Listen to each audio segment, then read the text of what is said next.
pasarlo. Oye, tu amigo Rafa, mira, está con una parsimonia, le he dicho 2 veces que baje.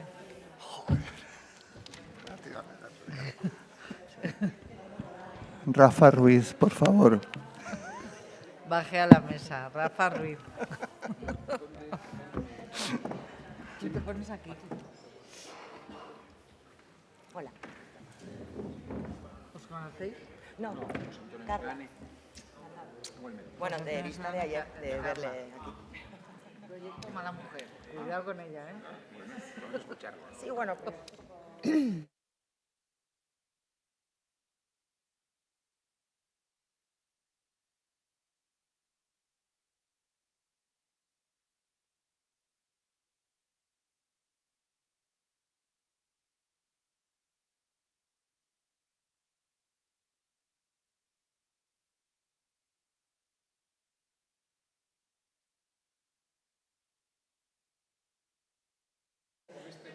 Programa este que bajaban los micrófonos.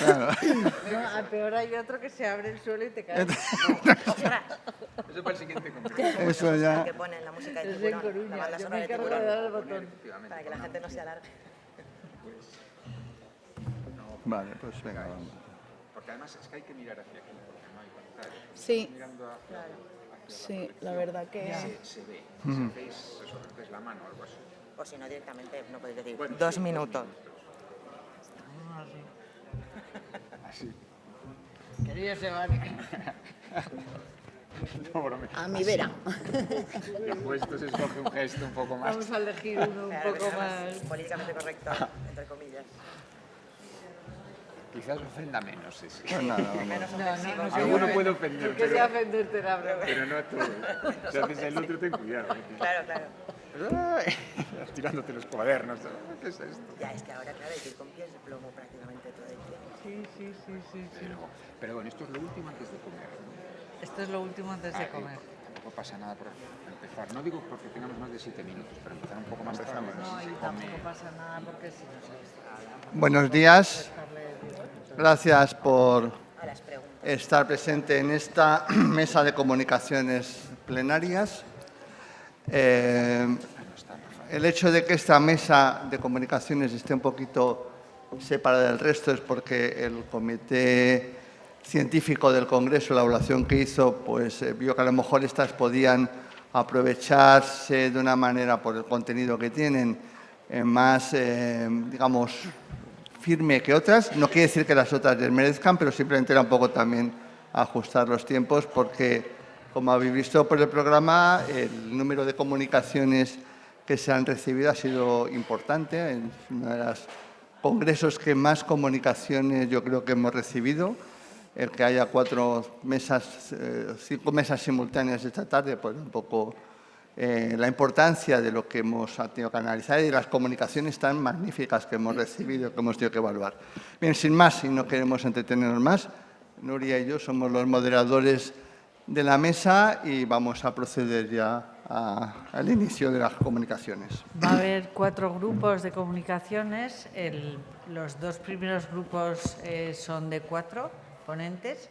Entonces, los 4 primeros están aquí ya. Luego, cuando termine este grupo, hay un pequeño espacio de alguna pregunta mientras ellos bajan y suben los siguientes.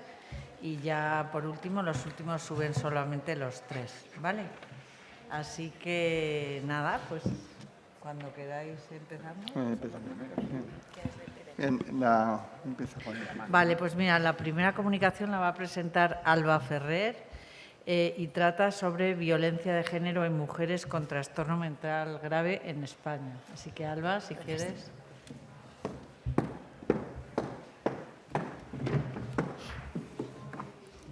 Bueno, hola, buenos días. Como han dicho, mi ponencia va sobre violencia de género y en mujeres y trastorno mental grave en España. Bueno, antes de nada deciros que soy enfermera especialista de salud mental, de ahí lo de violencia de género y trastorno mental grave. Y la comunicación va a ir un poco a expensas de preguntas, ¿no? Os pregunto, ¿qué tienen en común estas mujeres? ¿Las conocéis? Zelda Fitzgerald, Lucía Joyce, Serafín Lois, Dora Maar. Bueno, las dejamos ahí, ¿no? Igual, si veis estas imágenes, sí que sabemos quiénes son, ¿no? Pues si alguien no lo sabe, vamos pasando: Picasso, Francis Scott Fitzgerald, Lacan, Bleuler, Young, ¿vale? A estos sí que los conocemos, a ellas lo más probable es que no. Como no tengo mucho tiempo, os voy a resumir que estas 4 mujeres estuvieron ingresadas en un sanatorio psiquiátrico. ¿Por qué estuvieron ingresadas en un psiquiátrico? Lo primero, por no ajustarse a los roles de género. Lo segundo, por cuestionar modelos de la sociedad. Y por otra parte también, como alguna de ellas, entre ellas Dora Maar, por Picasso, ser víctimas de violencia patriarcal. Entonces, ¿de qué estamos hablando? De víctimas de violencia de género, que hoy en día es uno de los problemas no más relevantes y silenciados en nuestra sociedad. Pero aparte le vamos a sumar otro estigma, el estigma de género por el propio hecho de ser mujer. Y ahora viene mi parte, ¿no? La de salud mental, que es que tenemos otro estigma asociado a la enfermedad mental, que nos va a dificultar esa búsqueda y encontrar esos recursos para recibir ayuda y apoyo. Por lo tanto, tenemos una triple situación de vulnerabilidad. Entonces, claro, cuando pensamos en esta comunicación dijimos, bueno, pues vamos a ver cuántas mujeres, la población femenina en España, tienen una patología psiquiátrica y que hayan sido víctimas de violencia de género. Nos pusimos a buscar y luego veremos lo que pasó, ¿vale? No voy a definir lo que es violencia de género, violencia contra la mujer, porque no me da tiempo, pero para aquellos que no lo sepáis, sí que voy a parar un momentito en qué es un trastorno mental grave. Es una alteración psiquiátrica de una duración prolongada que tiene más de 2 años desde el inicio del tratamiento y que va a tener una alteración en su funcionamiento psicosocial. Esta definición nos la dijo ya el consenso del Instituto Nacional de Salud Mental de Estados Unidos en 1987. Pero, ¿qué patologías nos incluye? Haríamos 2 grupos, los trastornos psiquiátricos, los trastornos psicóticos y los trastornos del humor, que podéis ver ahí bien diferenciados. Deciros que un 0,3% de la población tiene algún problema de trastorno mental grave.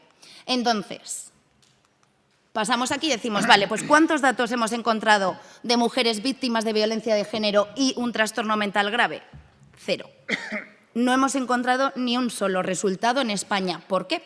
Porque lo que tenemos es solo mujeres con una discapacidad mayor al 33%. Y lo comparan con mujeres que no tienen discapacidad o una discapacidad menor al 33%. Entonces, cuidado y importante, ¿no? Porque una mujer puede estar diagnosticada de un problema de salud mental y no tener ningún tipo de discapacidad. Porque os digo, discapacidad significa restricción o una limitación funcional. Entonces os digo, no todas las personas que tienen una discapacidad tienen un trastorno mental grave, ni todas las personas con un trastorno mental grave tienen una discapacidad. Entonces, bueno, para deciros datos, ¿no? Las mujeres con una discapacidad mayor o igual al 33% en comparación a las que tienen menos del 33%, en la macroencuesta general contra la mujer del 2019 nos dice, en resumidas cuentas, que tienen más riesgo de tener violencia de género. ¿Pero qué nos pasa con el trastorno mental grave?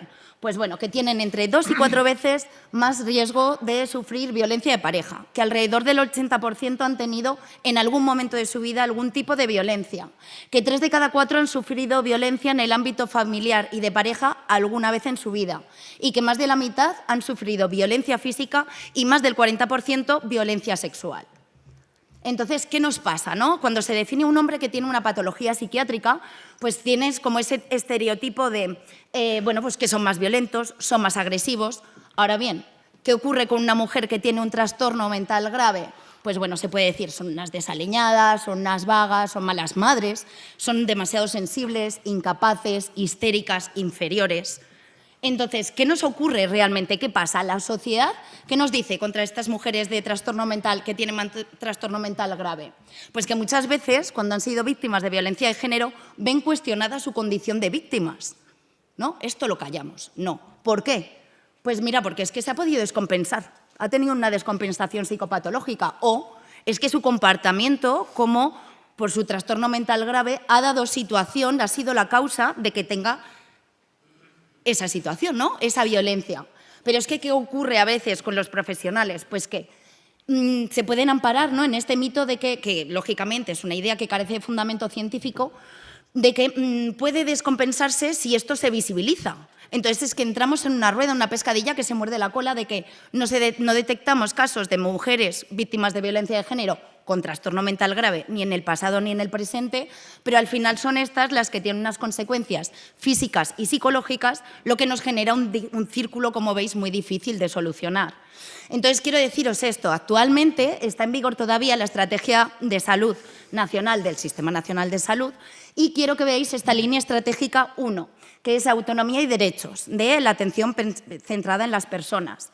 Y no vamos a leerlo todo, vamos a centrarnos en el objetivo específico. Nos dice promover la difusión y conocimiento entre los equipos profesionales de salud mental y de los protocolos de atención a violencia de género en mujeres con trastorno mental grave. Un minuto. Que vamos aquí, perfecto.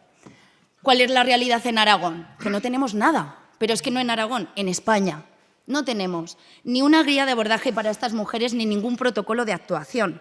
Y mirad, yo soy de aquí de Teruel, trabajo aquí en Teruel, entonces os digo, ¿cuál es la realidad de mi ciudad? Pues que a este triple estigma que le hemos dicho de violencia de género, de violencia por la violencia per se en ser mujer y esta enfermedad mental, aumentamos de que vivimos en un medio rural. Por lo tanto, se le aumenta aún más la vulnerabilidad a estas mujeres que tienen trastorno mental grave. Entonces, mirad, con esta diapositiva termino. Os quiero dar las gracias a vosotros de que haya podido hacer esta comunicación, porque haciendo esta comunicación es cuando me he dado cuenta que no hay nada y ya tenemos un grupo de trabajo formado por enfermeras especialistas en salud mental, como es mi caso, psicólogos, psiquiatras y también con la ayuda de cuerpos del Estado, con la Policía Nacional, en la que vamos a crear un protocolo de actuación a las mujeres víctimas de violencia de género y trastorno mental grave y poder implantarlo pues, en los servicios de atención de la red pública de aquí de Teruel. Así que nada, muchas gracias. Muchas gracias. Gracias, Alba.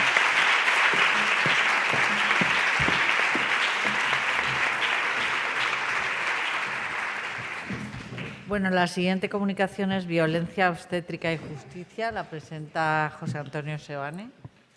Y bueno, desde arriba nos pidieron que a lo mejor tardaban un poquito en arrancar con la presentación, si quieres. Bueno, buenos días y muchas gracias a la asociación, al comité científico, por la admisión de la comunicación y la posibilidad de presentarla en este formato largo de 7 minutos.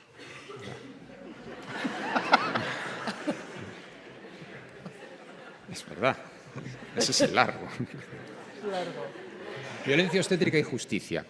Esta es la tesis. El principio de justicia, dentro de los 4 principios clásicos, es el principio probablemente menos estudiado, más abandonado. Entonces, mi intención es analizar la violencia obstétrica, o sea, una de las violencias relevantes, yo creo, en un contexto de bioética, desde la perspectiva de esa noción de justicia.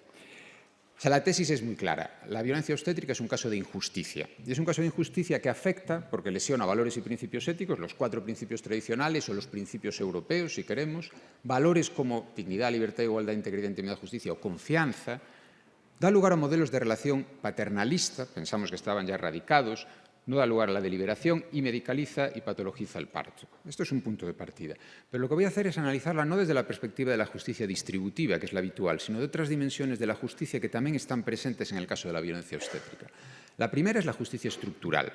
Hay una injusticia estructural clarísima en el caso de la violencia obstétrica, porque grandes grupos de personas, en este caso las mujeres que van a dar a luz, están bajo la amenaza sistemática de abuso o privación de medios necesarios para desarrollar y ejercer sus capacidades. Y esto es una cuestión estructural, no es una cuestión individual de cada una de las mujeres, sino es una cuestión del sistema. No se atribuye a un individuo ni errores individuales o una política específica, sino a muchos motivos. Y en particular, la llamada injusticia estructural evitable, que es aquella que da lugar a resultados injustos, pero donde hay agentes y órganos capaces de remediarla y no lo han hecho.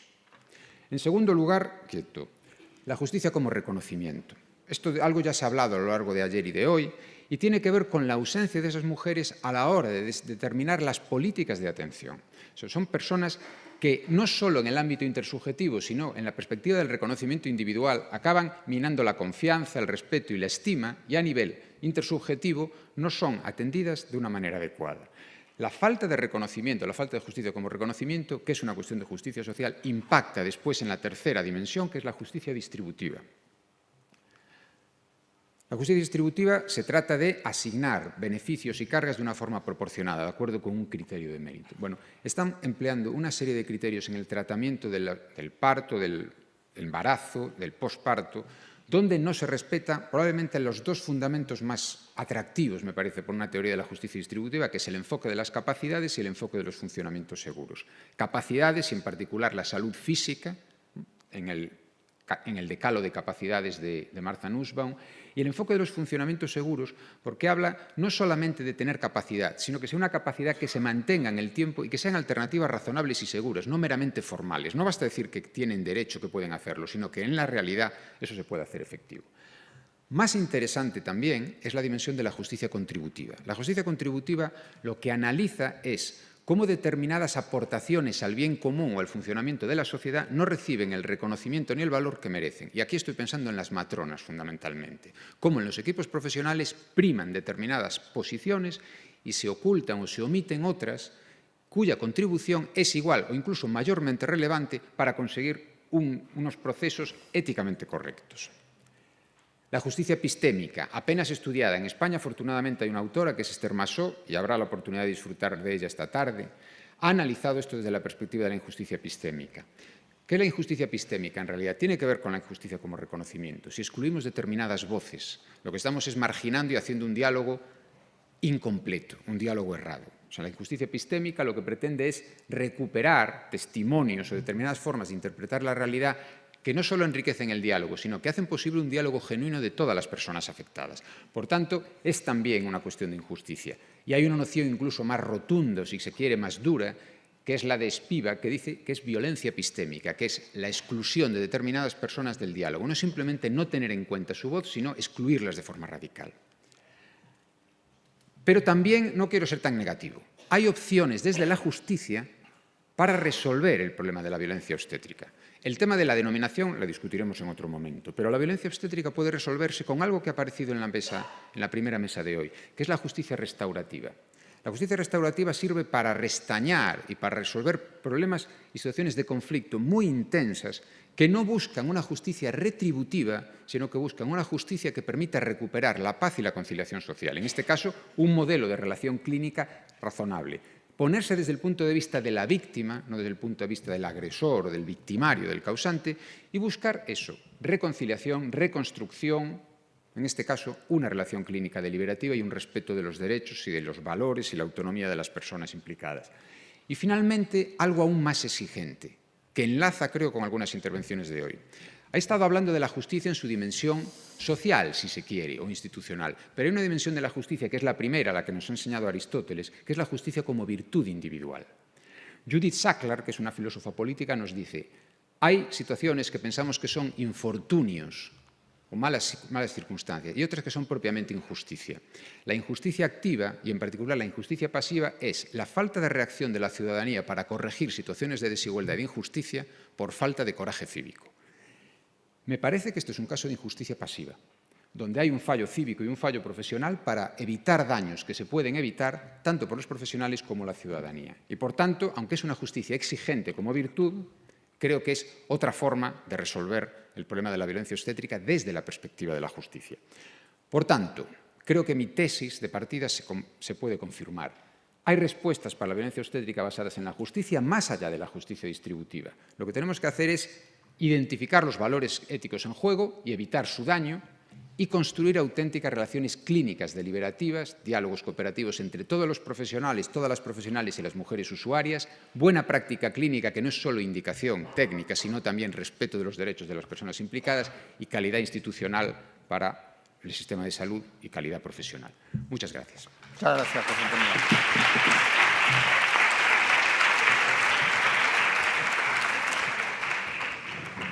La tercera comunicación la presenta Rafael Ruiz, violencia de género en mujeres mayores.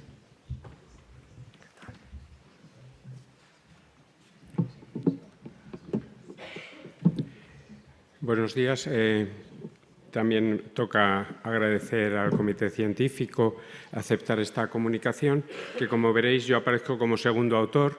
El peso mayor es de una compañera que me hubiera gustado que conocierais, que para algunos compañeros hemos comentado, una referente desde la enfermería y la atención y el cuidado de las mujeres víctimas de violencia de género en todos sus ámbitos. Y, en concreto, bueno, pues eso, como segundo autor espero no desmerecer a la hora de de presentarlo y haber sido fiel a la presentación que ella había preparado con la intención de hacerlo ella misma.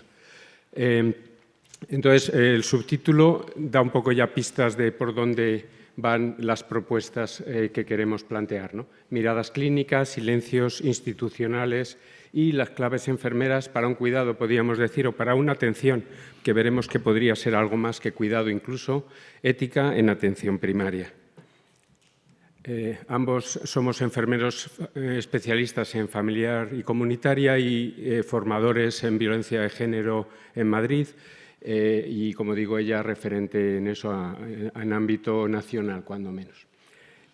Nuestro punto de partida era una revisión, más que una revisión sistemática, era una revisión que hemos llamado narrativa y crítica entre los años 18 y 24, para que más que las fuentes más habituales incluyéramos no solo informes como es la macroencuesta que ha comentado Alba o el estudio Help Age sobre las mujeres mayores o otros que han hecho con las universidades y asociaciones como Cruz Roja o la Fundación Luz Casanova, que daban muchas aportaciones interesantes, sino también artículos relacionados con la ética, con la violencia, con la gerontología e incluso experiencias clínicas que hemos tratado también de recoger en esa valoración, buscando un enfoque con perspectiva de género, feminista, interpretativo y ético.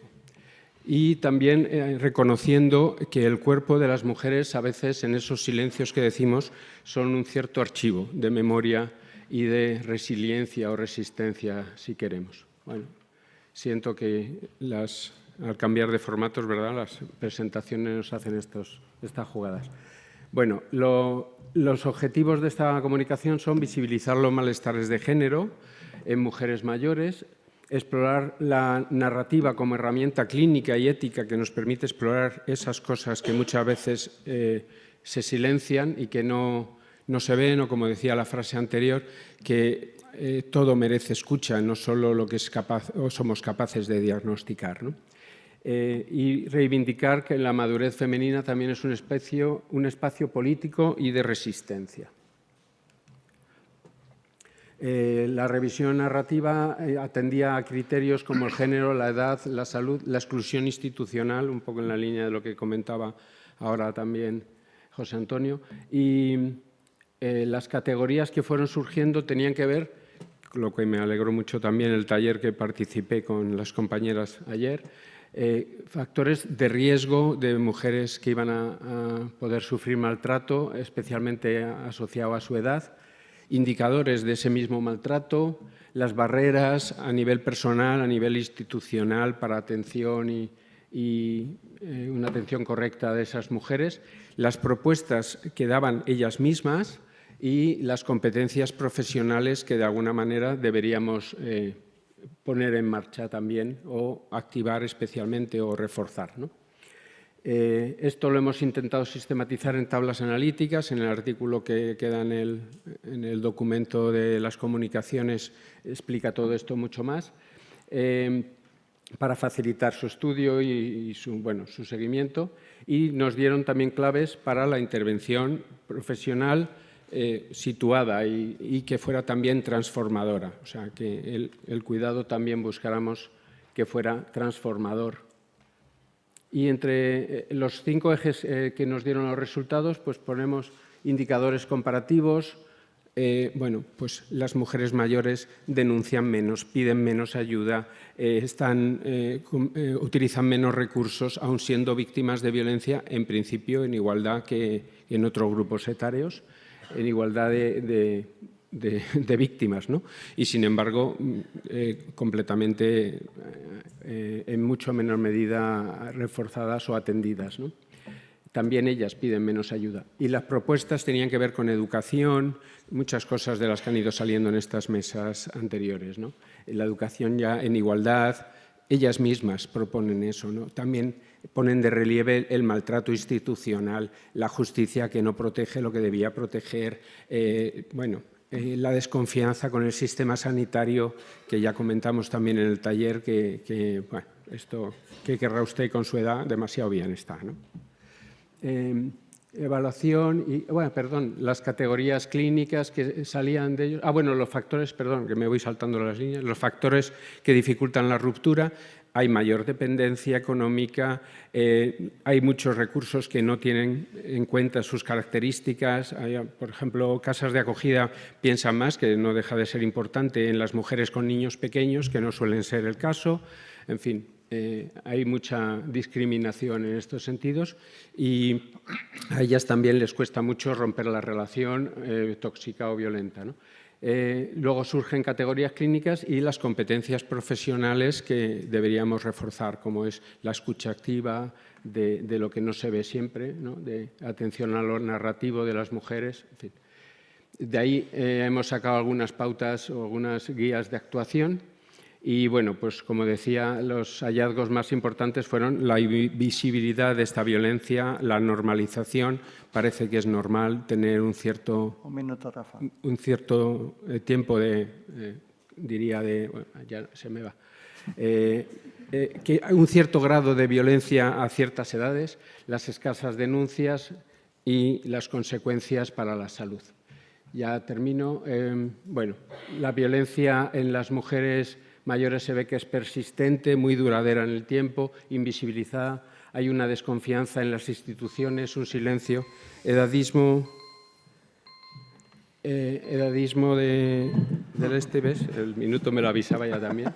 Edadismo, el paternalismo y la revictimización, importantes en este aspecto, la atención ética que debe ser integral y situada y posicionarnos ante las violencias, ¿no? Y para terminar ya, que hay que reconocer que es una violencia específica en la vejez, la violencia de género, con sus características propias. Hay que potenciar competencias en atención primaria para su atención, escuchar las mismas propuestas de las mujeres, ellas nos dan muchas pistas, y intervenir desde el respeto, la autonomía y la justicia para buscar una ética que sea además feminista, interseccional y comprometida. Muchas gracias y disculpad. Gracias.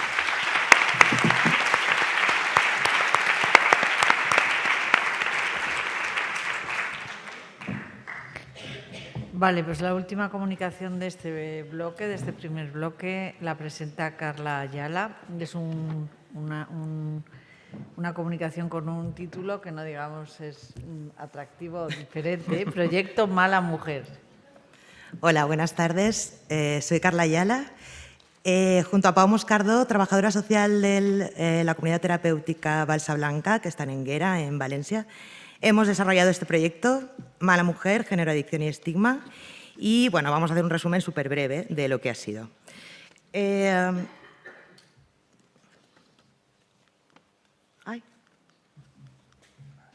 ¿A qué botón le tengo que dar? A este, ¿no? Vale. Perdón, ¿eh? Es que yo esto de los PowerPoints no...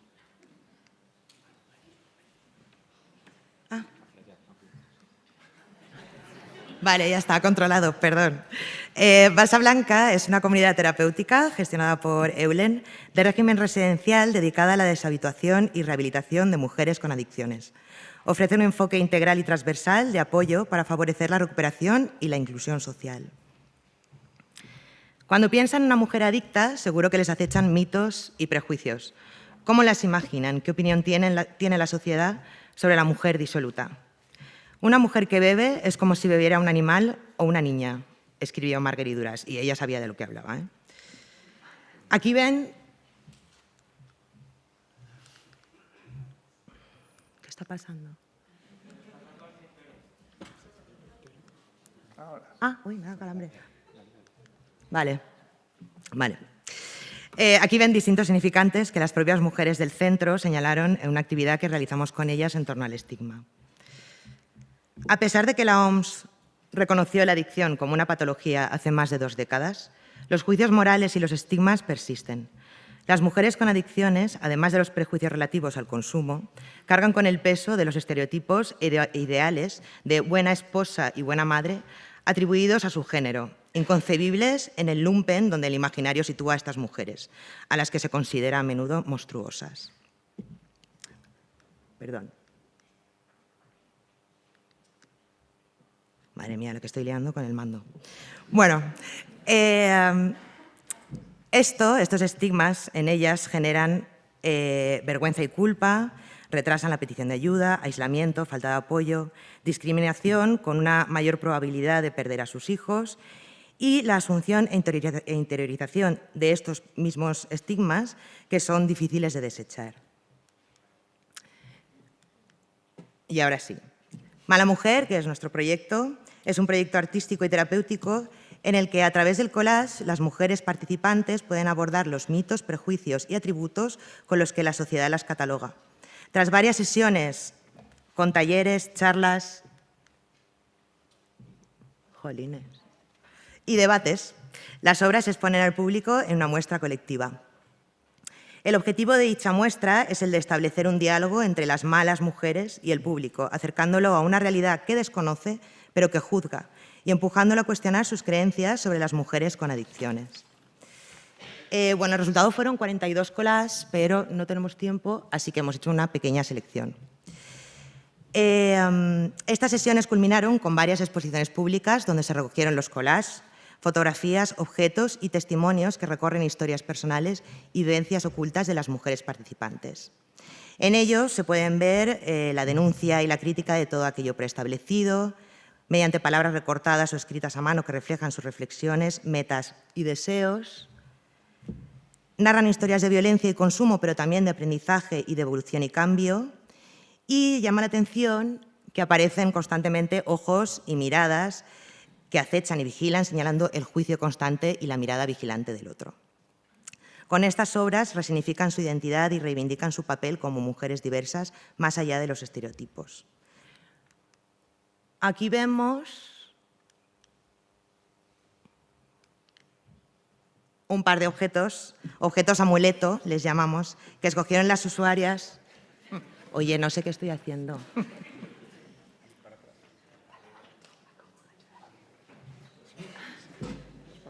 Estoy dándole la flechita, o sea, la flechita. Bueno.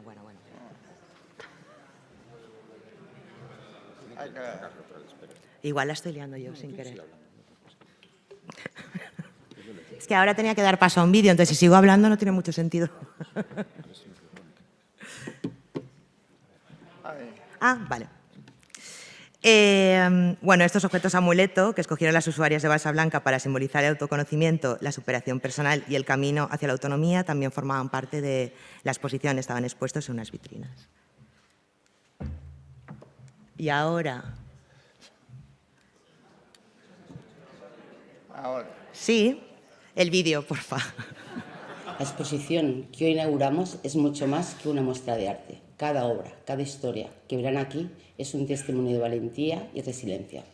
Es una ventana abierta a nuestras vidas, una pequeña muestra de nuestra lucha contra las adicciones y dificultades, así como los juicios y prejuicios de una sociedad que en muchas ocasiones no alcanza a comprender la complejidad de nuestras experiencias.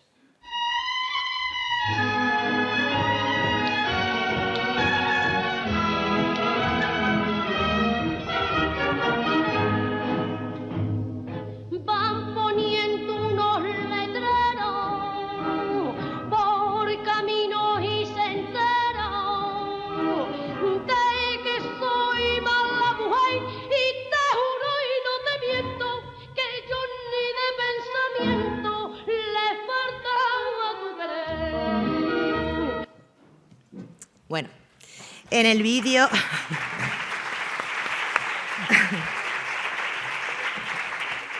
Las voces que hemos escuchado son de algunas de las pacientes de la comunidad terapéutica Balsa Blanca. Ostras, soy negada con esto. La exposición que hoy inauguramos es mucho... Vale. Para concluir, este proyecto ha fortalecido y empoderado a las mujeres participantes del mismo modo que ha favorecido una comprensión más profunda por parte del público asistente a las exposiciones. En palabras de las propias usuarias de Balsa Blanca, queremos que este espacio sea uno de reflexión y empatía, que cada persona vea más allá de los estereotipos y comprenda que detrás de cada adicción hay una historia única con sueños, miedos y esperanzas.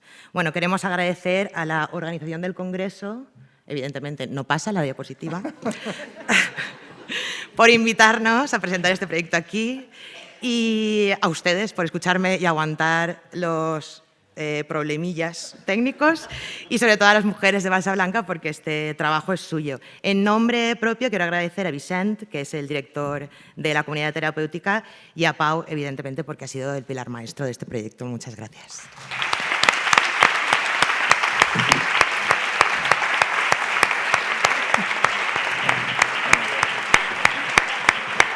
Muchas gracias. Muchas gracias, Carla, porque a pesar de las dificultades técnicas que te hemos puesto, has llegado al tiempo. O sea que muy bien. Fenomenal. Bien, se abre un turno de preguntas para los ponentes, 3 minutos como mucho. Si hubiera alguna, y si no, pasamos a la siguiente mesa. Invitamos, por tanto, a subir a la mesa a Lidia Feito, a María José Perruca, a Leticia Antón y a Alejandro Vega. Gracias.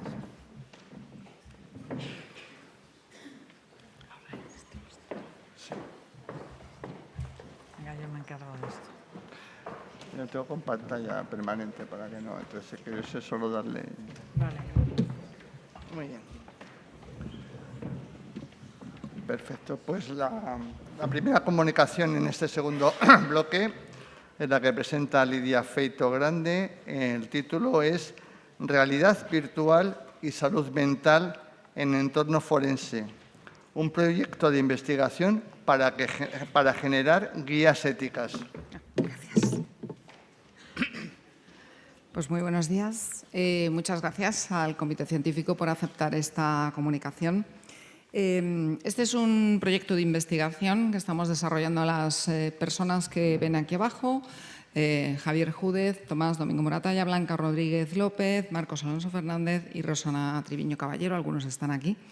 El proyecto, como ven, tiene que ver con el uso de la realidad virtual en salud mental forense y con un objetivo muy claro que es realizar de alguna manera una reflexión sobre los problemas éticos que suscita este tipo de tecnología y elaborar unas directrices éticas que puedan guiar no solo a los profesionales que están trabajando en España, sino a otros profesionales, sobre todo en el contexto europeo, porque este es un proyecto internacional.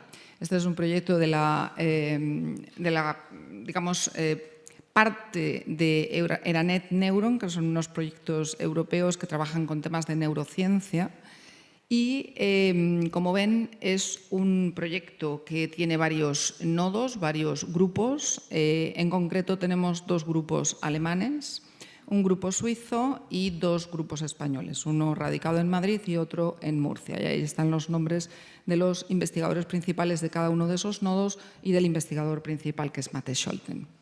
El proyecto va a durar 3 años, estamos ahí pues, en medio del proyecto. Y, digamos, ¿por qué surge este proyecto? ¿Por qué nos preocupa? Los usos de la realidad virtual, la realidad aumentada, básicamente ahora se están utilizando en muchos ámbitos con carácter terapéutico. Este sería un poco el objetivo, ¿no? Se pretende crear, por ejemplo, entornos controlados y seguros donde se puedan tratar trastornos mentales y conductas disruptivas, como puede ser, por ejemplo, pues la rehabilitación de maltratadores. De hecho, por ejemplo, en nuestro contexto tenemos a una investigadora llamada Sofía Seinfeld que está trabajando pues, un poquito con este tipo de cuestiones y, en concreto, utilizando una técnica que llaman Virtual Embodiment, que es la idea de que con la realidad virtual la persona pueda estar en el cuerpo de otra persona y que, por tanto, tenga la vivencia de cómo es estar en un cuerpo diferente del suyo. Y esto, por ejemplo, Sofía Seinfeld lo está utilizando para poner a los maltratadores en el cuerpo de las víctimas, de tal manera que puedan también tener esa experiencia y desarrollar, por ejemplo, su empatía frente a la situación de la víctima. También es crear escenarios virtuales para que los y las pacientes pues, puedan practicar habilidades sociales y cognitivas, por ejemplo, en situaciones de la vida real, como puede ser momentos en los cuales hay una interacción, en donde hay actitudes violentas, en donde, bueno, pues en un entorno seguro y controlado pueden también desarrollar un poco sus capacidades. Y también evaluar y reducir en la medida de lo posible el grado de ansiedad o malestar de él o la paciente en situaciones concretas con esos entornos virtuales adaptados donde se va a enfrentar pues, a las situaciones que le generan estrés, que le generan, digamos, una situación de malestar. Estos más o menos los usos, así dicho de manera muy rápida, que se están dando a la realidad virtual en contexto terapéutico. ¿Qué objetivo principal persigue nuestra investigación? Pues, como decía, desarrollar sobre todo directrices éticas para la aplicación de terapia, rehabilitación y evaluación de riesgos basados en realidad virtual en el entorno de salud mental forense. A nadie se le escapa que la salud mental forense es un entorno especialmente complicado, porque son personas que yo diría que tienen incluso una doble vulnerabilidad, la del trastorno de salud mental y la del estar en un contexto penitenciario, etcétera, porque han cometido un delito o han cometido un crimen, muchas veces por una situación, pues a lo mejor social, derivada también de su propio trastorno mental, etcétera, y por tanto están en una situación de especial vulnerabilidad. Los grupos que están trabajando ahora mismo en Europa en este tipo de técnicas demandan esas directrices éticas para tener de algún modo un patrón común, ¿no?, que poder utilizar en todas estas intervenciones. Como objetivos más específicos, pues bueno, aclarar un poco los fundamentos conceptuales, tecnológicos, psicológicos de este tipo de tratamientos y qué cuestiones éticas suscitan, determinar en qué condiciones en esos entornos forenses las personas pueden dar un consentimiento válido, bien entendido, de nuevo, que están en un entorno muy controlado y muy restringido y que además tienen un problema de salud mental. Analizar cuál es la relación jurídica entre el Estado y los individuos en este tipo de entornos y cómo se pueden respetar mejor sus derechos fundamentales. Identificar cuáles son las oportunidades y también los retos del tratamiento forense con realidad virtual y diseñar un poco estrategias para resolver los problemas éticos. Evaluar la viabilidad práctica y también la justificación normativa de la evaluación de riesgos en el uso de estas tecnologías, un reto que también es especialmente significativo porque al ser 3 países diferentes tenemos también legislaciones diferentes y por tanto los entornos forenses también son diferentes en cada caso. Y finalmente sintetizar los resultados pues, en ese gran objetivo que comentaba, que es la elaboración de unas directrices éticas para los profesionales en el trato de este tipo de personas. A nosotros nos interesa, desde el punto de vista de los 2 equipos españoles, una serie de temas que nos parece que son especialmente significativos y que es donde estamos centrando nuestro análisis. Por una parte, el uso de tecnologías, en algunos casos sin una justificación muy clara de cuál es su beneficio real. Es decir, nos da la sensación de que se están utilizando porque se puede. Es decir, porque disponemos de la tecnología. Y bueno, es una tecnología que tiene, vamos a decirlo de esta manera, un cierto glamour, ¿no? Es decir, pues es bonito esto de utilizar la realidad virtual. Pero muchas veces nos da la sensación de que no hay, por ejemplo, estudios comparativos para ver en qué medida este tipo de trabajos con realidad virtual son significativamente mejores que otro tipo de abordajes terapéuticos que se están haciendo en salud mental. Por otra parte, evidentemente esto también genera un acceso poco equitativo a estos recursos, es decir, en algunos entornos se están ofreciendo, gracias, y en otros no se están ofreciendo. Por tanto, también aquí hay un elemento de injusticia. Hay una dificultad evidente, que a nadie se le escapa, para preservar ese elemento de voluntariedad, de autonomía y para poder elegir tratamiento. Entiendan que es un entorno forense donde muchas veces los tratamientos son, vamos a decir, forzados. Por tanto, también aquí hay un elemento muy complejo. Y finalmente hay un elemento de sesgos, porque esas técnicas de realidad virtual establecen entornos donde se está intentando, vamos a decir, tener conductas socialmente adaptadas o socialmente correctas, pero es necesario analizar qué estamos entendiendo por conducta correcta y en qué medida esto incorpora determinados valores que muchas veces no se están evidenciando o haciendo transparentes, ¿no? Y finalmente, pues ¿por dónde andamos? Ahora mismo tenemos en curso 2 scoping review, 2 revisiones un poco sobre todo de los argumentos éticos que se están empleando en este contexto. Queremos tener evidentemente más publicaciones. Hemos ya estado en un congreso en Helsingborg, en Suecia, presentando el proyecto y queremos hacer finalmente las directrices éticas. Y la última idea que les quería transmitir es la necesidad un poco de analizar y reflexionar sobre el uso de las tecnologías y un poco esta fascinación que tenemos por los elementos novedosos tecnológicamente, que a veces pues, habría que preguntarse si son realmente elementos humanizadores o todo lo contrario, y si al final realmente pueden redundar en una mejora de la calidad de vida de los y las pacientes o no tanto. Y esto es todo. Muchísimas gracias. Muchas gracias, Lidia.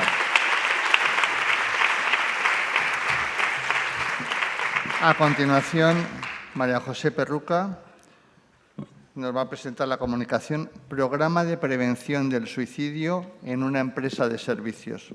Cuando quieras.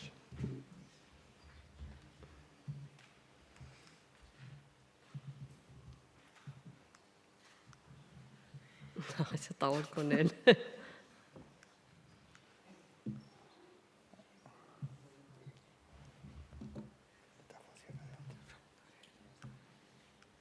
Aquí se enciende la luz. Ay, esto está... Venga, voy para atrás.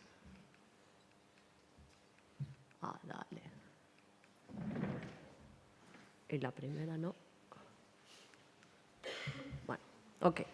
Buenas tardes a todos ya.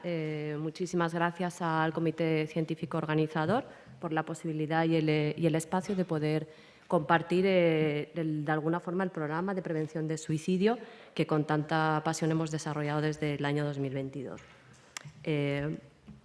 Quería nombrar a mis compañeros, que son Salomé Martí, Pilar Vergara y Alonso, que hemos estado trabajando de forma entrelazada a lo largo de todos estos años por, de alguna forma, hacer una promoción y sentirnos, de alguna forma, como responsables sociales dentro de una empresa con la salud laboral de nuestros trabajadores. El tema del suicidio está en aumento en las sociedades desarrolladas. En España los intentos de disminuir las cifras de suicidio pues no han ido muy allá. La OMS nos pidió una reducción del 10%, pero esto no pudo ser, ¿no? Vamos viendo aquí el desarrollo, os he puesto el número de muertes por suicidio en los últimos años. En el 2022 hay un disparo y sí que es cierto que a partir del 23-24 empiezan a reducir las tasas. Tenemos la hipótesis de que tiene que ver también con los planes nacionales de salud mental, porque están centrados en políticas de visibilización, de difusión y de prevención. ¿Vale? En el año 2024, como os he dicho, han producido en España 3.846 fallecimientos, una cifra muy alta. En el grupo Eulen, que es la empresa en la que hemos desarrollado este proyecto, contamos con 90.000 trabajadores y hemos tenido varios intentos de suicidio y suicidios consumados entre ellos. El suicidio es un gran problema de salud pública a cualquier edad. Sí que es cierto que lo que se encuentran en los datos es que hay franjas de riesgo más altas, que son las edades de mediana edad, entre 15 y, por ejemplo, 29 años. ¿Vale? Las tasas aumentan y es una respuesta radical al sufrimiento, es decir, es una respuesta absolutista, radical, ante la vivencia del sufrir como algo intolerable. Es decir, el sufrimiento psíquico se transforma en algo intolerable para la persona. Una importante fracción del tiempo de estas personas pues, las pasamos en el ámbito laboral. Es decir, pasamos muchas horas, y más en nuestra sociedad, dedicadas a nuestros proyectos profesionales, a los proyectos laborales, con lo cual, como organización, también nos sentimos responsables de qué ocurre en ese tiempo laboral, ¿no? Es decir, la salud mental es una cosa de todos y la salud de nuestros trabajadores incluye la parte de salud mental. Es decir, cómo podemos contribuir al cuidado de las personas con las que tenemos establecidos acuerdos y colaboraciones en proyectos de servicios, en proyectos de desarrollo. Cada una de estas muertes también afecta a una media de 6 personas. Es decir, la persona que se suicida y mínimo 6 personas quedan gravemente afectadas en su círculo, ¿vale? Tanto de familiares, amigos y compañeros de trabajo. Implica un impacto muy alto, ¿eh? Con lo cual, planteamos en este programa como que el sufrimiento no es una cuestión individual del ser humano, el sufrimiento es un sufrimiento social. Y con lo cual la respuesta que se requiere es una respuesta social, comunitaria y del entorno. Es decir, el sufrimiento es interrelacional. El centro del ámbito laboral pues son las personas, son el corazón. Sin personas no hay proyecto ni hay dimensión profesional. Con lo cual, como centro, nuestra responsabilidad es velar por su seguridad, por su salud y por su bienestar, dentro y fuera del ámbito laboral, porque esto también es importante. Es decir, el sufrimiento de la persona, también lo han comentado, ¿no? Han interpelado, nos interpela a todos, como decía Levinas. El rostro del otro, el rostro de la persona que sufre. Estemos en el ámbito y en la dimensión que estemos. Es la persona sufriente. Entonces, este va a ser el centro de nuestra misión en este programa que desarrollamos, ¿no? Entonces, somos garantes en el sentido de que debemos de proporcionar una respuesta y nos sentimos en el deber de responder a ese sufrimiento. Nuestros objetivos en el año 2022-23 fue formar a los profesionales de todo el ámbito de los sociosanitarios, hacer un trabajo formativo en el sentido de que pudieran reflexionar acerca de qué es el suicidio, de los mitos, que es el mito, el estigma del suicidio, todas aquellas cuestiones que nos dificultan muchas veces, que como tabú ha sido el hablar de ello socialmente. Y también nos interpela a este trabajo comunitario. En el 2024, dentro de este trabajo, también queríamos disminuir el estigma, es decir, poder hablar de este tema, poder dejarle un espacio, porque cuando dejamos de hablar del sufrimiento, estamos de alguna forma dejándolo, digamos, en el backstage, en la parte oculta, y esto lo que de alguna forma nos lleva es a la soledad, a la dificultad de construir espacios en el que el sufrimiento sea sostenido y de alguna forma acompañado. Necesitamos sensibilizar, necesitamos visibilizar y necesitamos dotar a las personas también con las que colaboramos pues de herramientas, es decir, de qué detección de señales podemos saber ante una situación de malestar psíquico, ¿no? Cuáles son aquellas señales que nos pueden ir indicando con nuestro compañero, con nuestro coordinador en el servicio, que esta persona está sufriendo y requiere de alguna forma un acercamiento, una atención y, en todo su caso, pues una derivación para que pueda disponer de los apoyos necesarios para ir sosteniendo y elaborando este sufrimiento. Hicimos cursos también para los psicólogos de los servicios, hicimos una formación presencial de 20 horas, un curso de 30 horas también realizado por especialistas de forma online, que lo tienen, se ha quedado en la plataforma de formación que tenemos de forma estable para que lo puedan ir visionando los trabajadores cuantas veces quieran y en el momento que necesiten, ¿no? El 2024-25 estaba coordinado también por el Departamento de Prevención de Riesgos Laborales, que es el que nos ha ayudado también a orquestar a nivel organizativo este programa, ¿no? También hicimos partes acciones formativas. En la elaboración, contribuimos a la elaboración de una guía para todos los trabajadores, guías que se centraban en, como os he comentado, en el concepto del suicidio, los mitos, el estigma, la detención de señales y, de alguna forma, un protocolo para poder orquestar, en el momento que tuviéramos alguna detención de alguna señal, poder dar apoyo a las personas y a los compañeros de trabajo. Realizamos charlas de sensibilización, charlas para los coordinadores y los responsables de los equipos de los servicios, y también dejamos esas charlas disponibles en la plataforma. También se ha formado a todos los psicólogos de servicios, son un total de 50 personas, que son psicólogos que trabajan en recursos para personas mayores, personas que atienden a mujeres de violencia de género, salud mental y otros programas de exclusión social de los cuales llevamos la gestión. Y se ha elaborado un curso también de forma permanente para los equipos técnicos.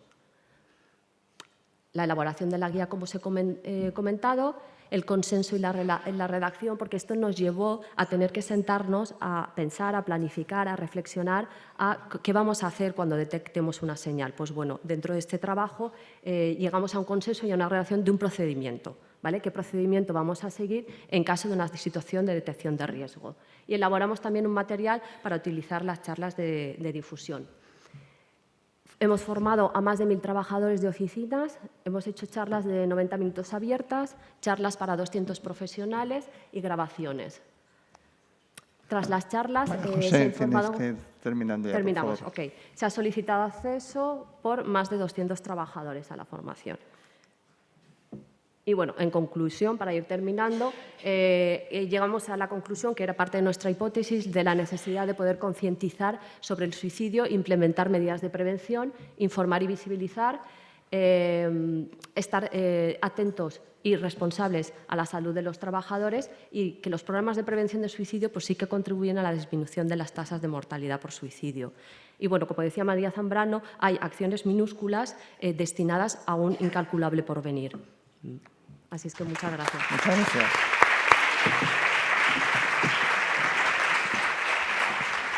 Bien. La siguiente comunicación la presenta Leticia Ana Don Ruiz. El título es Conflictos bioéticos asociados al empleo de contenciones mecánicas en la población geriátrica. Prevalencia y uso en una residencia de personas mayores. Muchas gracias a todos por venir y a la organización de este congreso, por darme la oportunidad de poder presentar este trabajo. Como muy bien ha dicho nuestro querido moderador, hoy os voy a hablar sobre contenciones mecánicas en el ámbito de la geriatría. Esta presentación la hemos llevado a cabo mi compañera Alba Ferrer y yo. Voy a ser la ponente.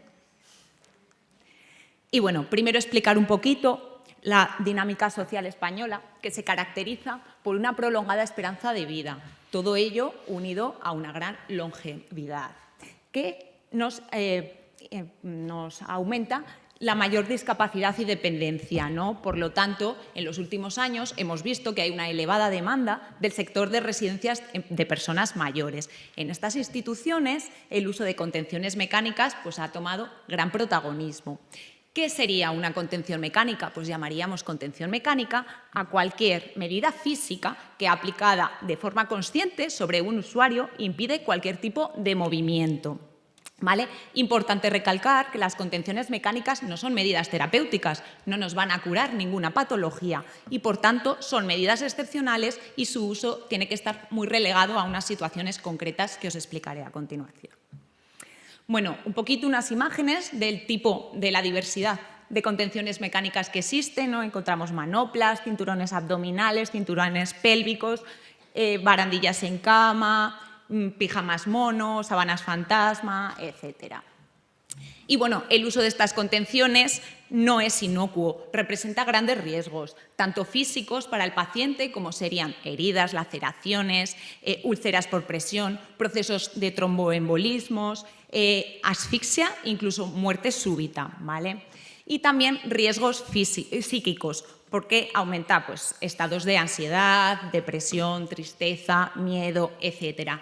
Y, evidentemente, todo ello nos compromete, nos lleva a unas implicaciones bioéticas muy importantes, ¿vale? Me gustaría dedicarle más tiempo a esta parte bioética, pero tenemos la suerte de que esta tarde alguno de nuestros compañeros ponentes pues, van a explicarlas. Entonces, les voy a dar el paso a ellos esta tarde para que nos expliquen esta parte, que seguro que lo harán fenomenal.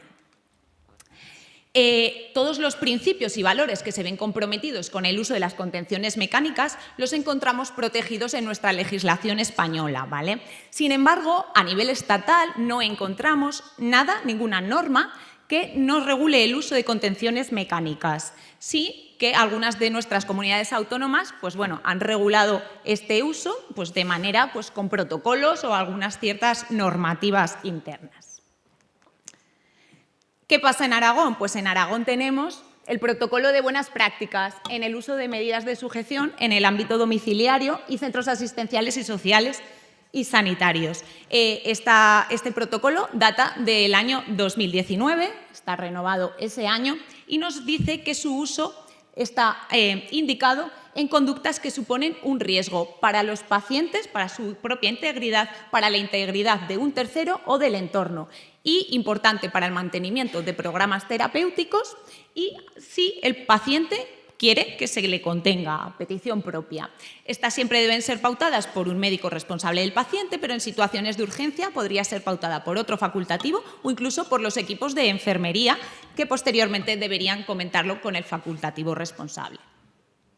Como objetivos del presente proyecto, pues, quisimos abordar a nivel bioético el uso de las contenciones mecánicas.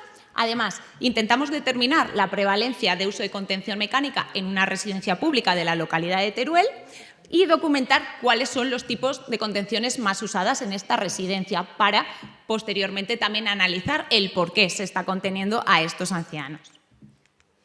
Bueno, realizamos un estudio descriptivo longitudinal durante los meses de abril, mayo y junio de 2019 y la población diana fueron todos los pacientes que se encontraban en esta residencia durante el periodo de estudio y que además tenían documentado un consentimiento informado en el que se concebía esta aplicación de contenciones mecánicas.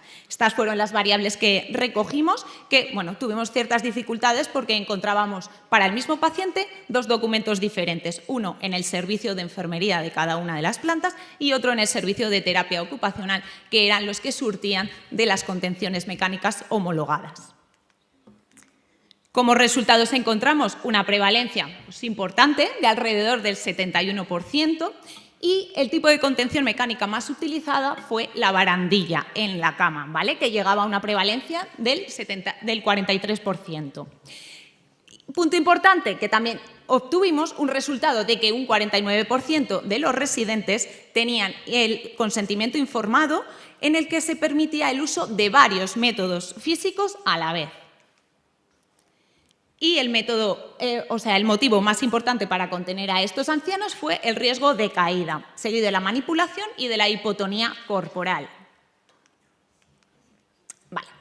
Pues bueno, observamos que la prevalencia evidentemente era importante y que además esta prevalencia la compartíamos con algunos estudios, como el de Astarriaga et al., que realizaron un mismo estudio en una residencia de Cantabria. Las prevalencias son muy variables, dependiendo de los estudios que llegábamos a investigar, a leer, perdón. Y encontrábamos que algunas instituciones como la CEOMA, la Asociación Española de Organización de Personas Mayores, establecía que la prevalencia de contenciones era alrededor de un 7 y un 90%. ¿Y qué nos dice nuestro Instituto Aragonés de Servicios Sociales? Que en Aragón, en las residencias geriátricas, el uso de contenciones en el anciano es mayor del 45%. ¿Qué pasa? ¿Por qué hay tan disparidad de estos resultados? Porque evidentemente, cada comunidad tiene sus propios protocolos, partiendo de eso, pero es que además, relativo al uso de barandillas, no todas las personas consideran que la barandilla es una contención mecánica. ¿Por qué? Porque consideran que, como viene de hecho ya aplicadas en la mayoría de las camas articuladas que utilizamos, pues bueno, no se puede considerar como eso. Y que además el paciente en el lecho sí que tiene cierta movilidad. Por lo tanto, esto puede conllevar pues, a un mayor uso y abuso de este método de contención mecánica, ¿vale? Luego, como he comentado, también pues, vimos que en nuestro estudio que varios métodos se utilizaban en el mismo paciente. ¿Por qué? Podría ser que un paternalismo médico, ¿no?, que aumentaba el uso de varios métodos físicos en el mismo paciente, ¿no?, porque si este paciente tiene riesgo de caerse en la cama, seguramente tendrá riesgo de caerse en un sillón. Y el motivo de contención observamos que era el riesgo de caída, y a mí me gustaría preguntaros, ¿no?, que tenemos que primar seguridad frente a dignidad. También tenemos niños que aprenden a andar, ¿no?, y que tienen ese riesgo de caída muy importante, un niño de 1 año. Pero en estos niños nunca nos plantearíamos atarlos a una cama. Bueno. Sin embargo, en el anciano sí, lo damos por hecho que existe ese riesgo de caída y que, por lo tanto, debemos prevalecer, ¿no?, esa seguridad frente a su dignidad que tiene como persona.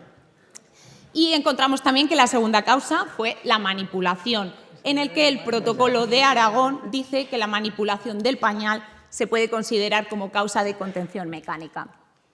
Bueno, por suerte, la nueva actualización del protocolo de Aragón dice que para prevenir caídas ya no está indicado el uso de la contención mecánica. Leticia, como limitaciones. Tienes que ir terminando. Ya, sí. Como limitaciones nos encontramos estas dificultades. Y como conclusiones, pues vimos que había una necesidad de conocer con exactitud la prevalencia de uso de las contenciones mecánicas, además que había falta de información tanto en los trabajadores como en los allegados, que eran los que mayoritariamente firmaban el consentimiento informado, y todo ello pues, nos parece importante abordarlos para realizar un cambio de actitud hacia una cultura sin contenciones. Gracias. Muchas gracias.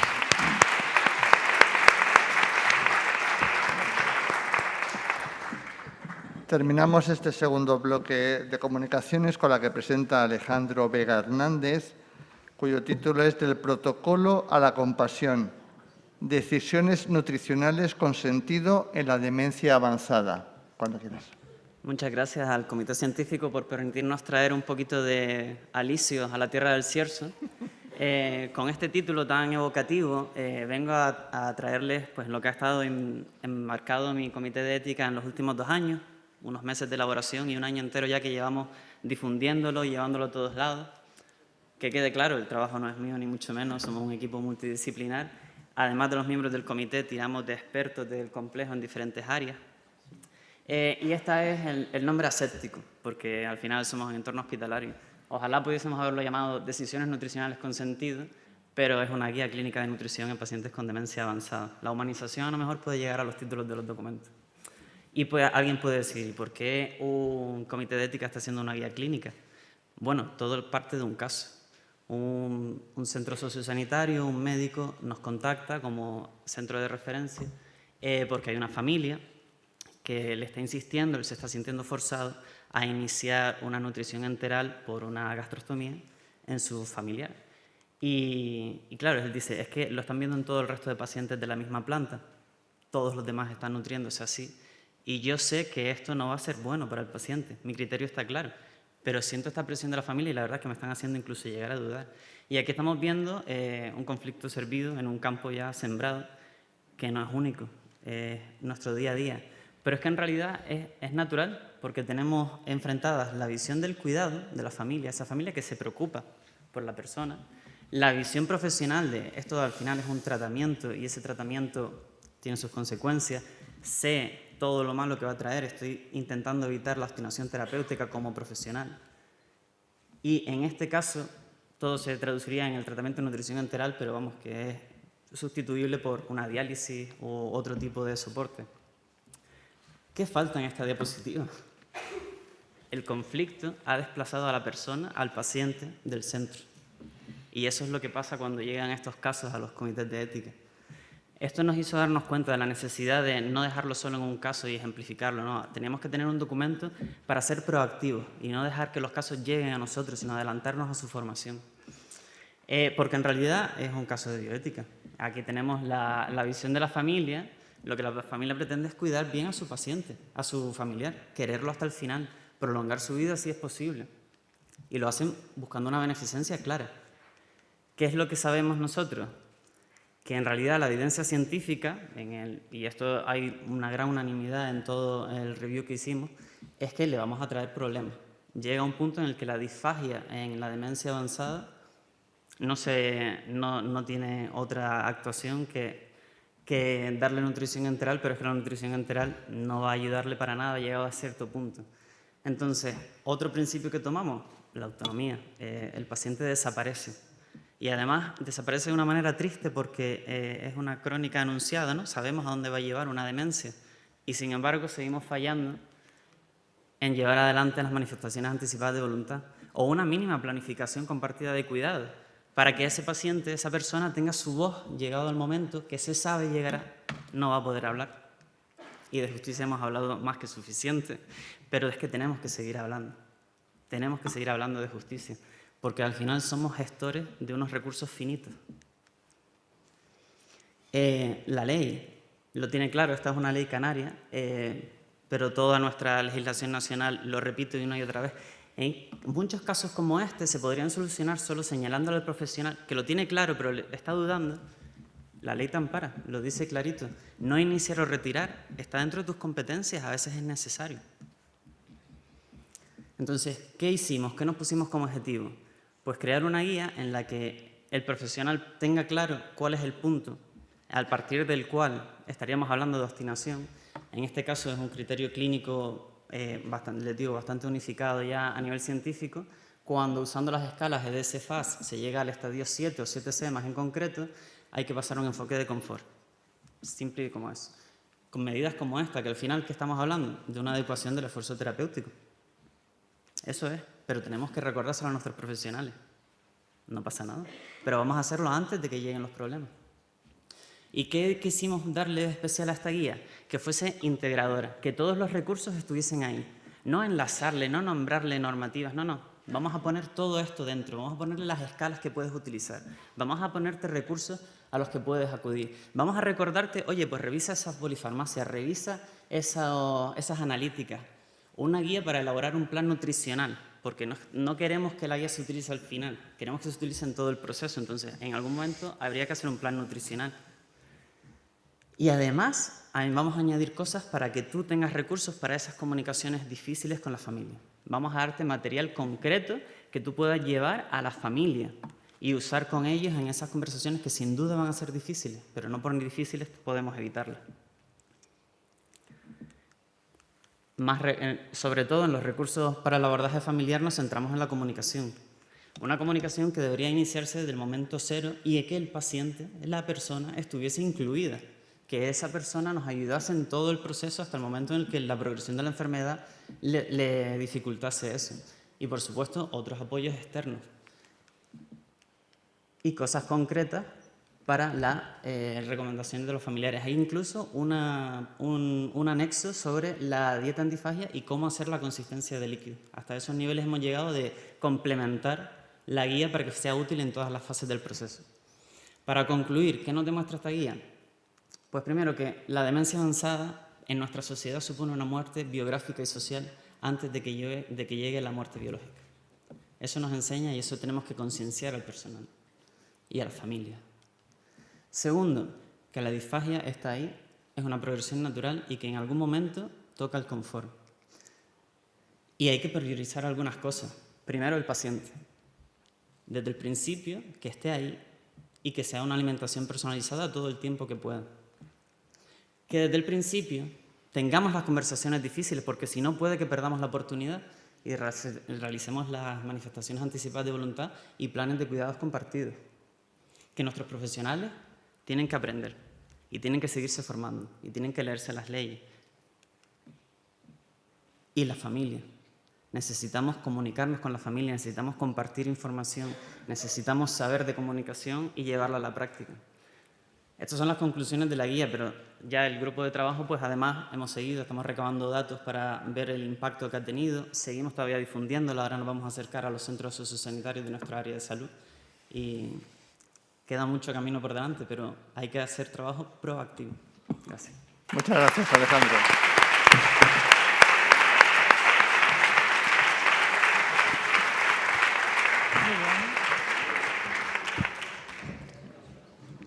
Pues como en el bloque anterior tenemos 3 minutos para preguntas, si tenemos... ahí.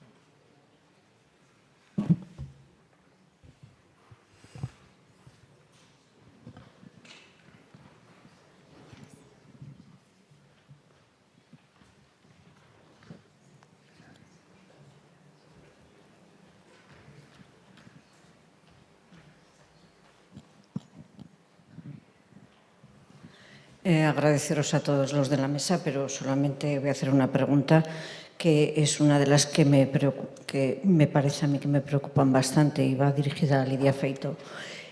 Con el tema de la técnica, creo que es algo que todavía lo tenemos muy verde y yo le he oído muchas veces a Diego Gracia que no todo lo técnicamente posible es éticamente correcto.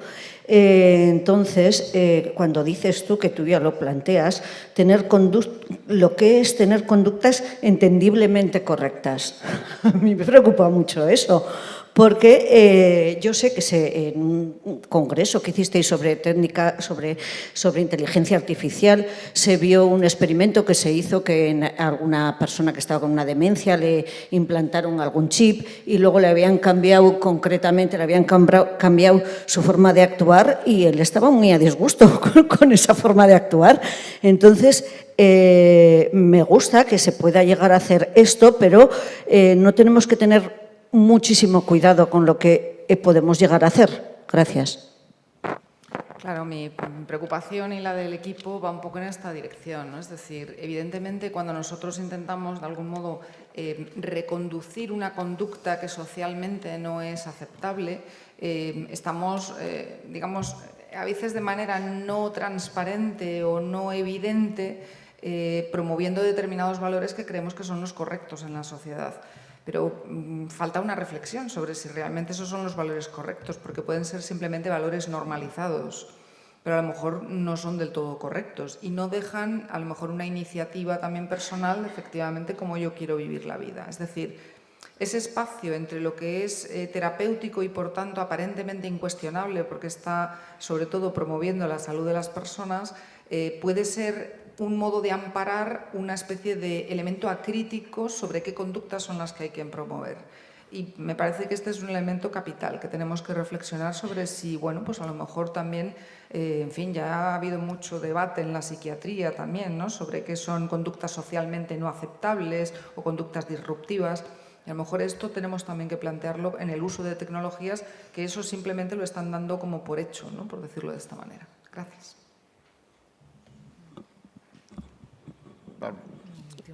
Gracias.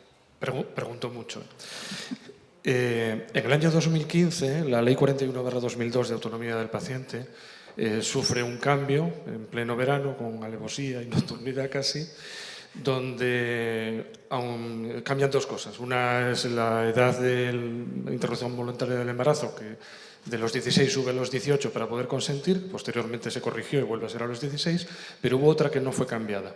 Y es que cuando se hablaba del consentimiento informado por representación, aunque se seguía hablando de la dignidad y el respeto a la calidad de vida del paciente, había un párrafo de un artículo donde decía previamente que el derecho por representación solo podía ser en interés de la calidad de vida del paciente, no sé si decía calidad de vida exactamente, cambia eso y pone en interés de la vida del paciente. Es un cambio trascendental que no fue corregido nunca y sigue estando.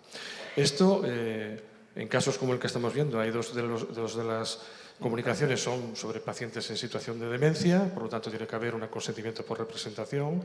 Está suponiendo para muchos profesionales un problema a la hora de tomar decisiones por representación que atentan presumiblemente contra la vida del paciente. Y en ocasiones hay familiares que tienen opiniones diferentes al respecto y sienten cierta amenaza. Quería saber si en las comunicaciones que hiciste, en la investigación que hiciste detrás de ella, observáis que pueda haber esto, pueda estar afectando efectivamente a los profesionales a la hora de poder caer en la obstinación terapéutica. ¿Se lo habéis contemplado? Sí, sin lugar a dudas, nuestros profesionales están dudando. Estamos hablando de clínicos con muchos años de práctica que dicen, es que ahora no sé si me estoy metiendo en un fregado por hacer caso a lo que sé que es correcto, a lo que va a ser mejor para tratar bien a este paciente. Hay que reforzarle, hay que estar ahí y apoyarle. Realmente ellos tienen la decisión tomada, pero buscan a alguien que... Nosotros tuvimos un caso este año, finales del año pasado, vinieron 5 miembros del equipo a exponerlo. Tenían clarísimo, unánimemente, una niña en UMI pediátrica, tenían clarísimo su criterio, pero salieron de la reunión agradeciendo que le dijimos en la reunión de exponer el caso, ni se te ocurra la tráqueo. Tráqueo no, tú lo sabes, eso no tenemos ni que deliberar. Y se vio la relajación en sus caras. Y a veces eso es todo lo que buscan los profesionales hoy en día cuando buscan apoyo de los comités de ética. Y no podemos dejar esto de lado. Tenemos que reforzar esa confianza y darles documentos como el que yo expongo para que se vean apoyados en sus decisiones, en mi opinión. Perfecto. Pues no tenemos tiempo para más preguntas. Vamos a pasar entonces al tercer bloque de las comunicaciones.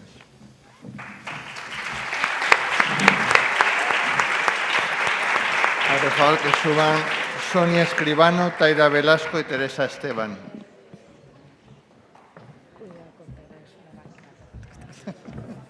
Si no está en el problema, ¿no? Contigo no tengo problema de tiempo. Tú te ajustas seguro. No sé. Muy bien. Perfecto. La presento yo si quieres.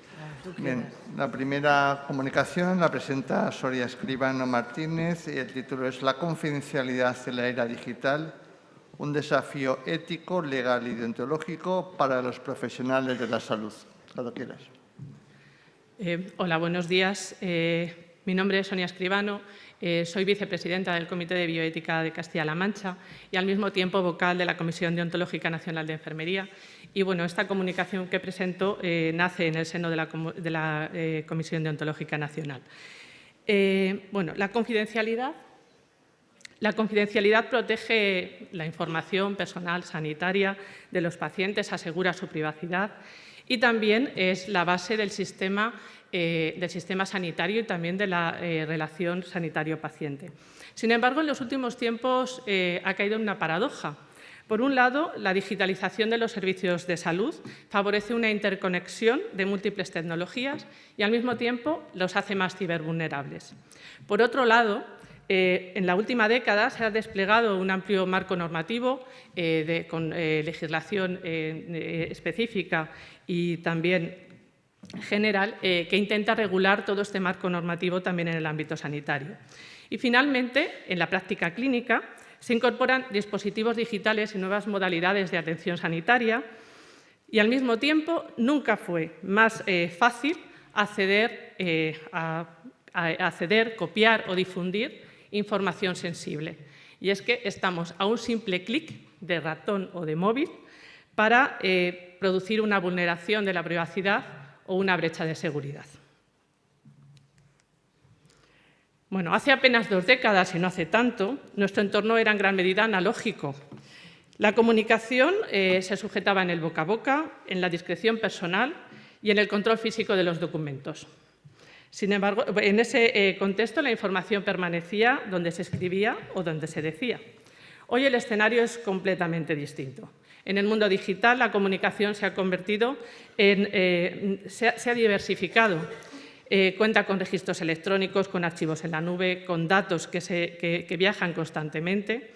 La información ya no queda quieta, se comparte, se transforma, se almacena y con ello la confidencialidad ya no es solo una cuestión de discreción.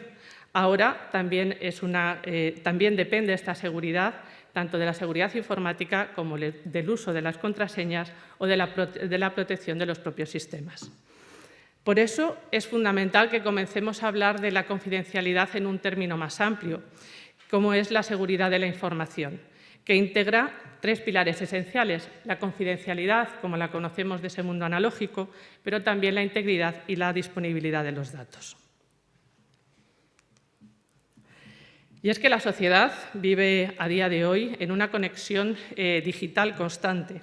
El cuerpo se enlaza constantemente a dispositivos que registran, miden, generan una multitud de datos. Datos, el mundo del dato.